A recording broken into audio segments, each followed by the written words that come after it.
How to archive orders on Amazon. Now in this video, I'll show you how you can archive your orders on your Amazon account.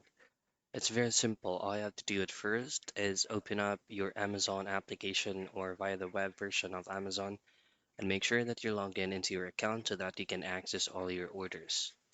And from here, all you have to do next is to click or to tap on your profile name. And then you'll see a lot of results here that is specifically for your account only. Now click this option here that says your orders, and then you'll have a lot of fields here.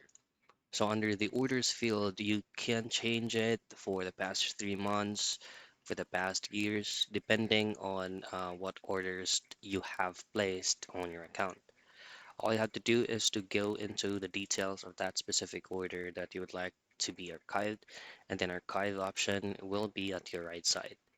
Click that, and then when you go back here, Um, if you click this box here, you will have another option that says archived orders. That's where you can track or where you can access all the orders that you added into your archived files. And that's it. That's how you archive orders in Amazon.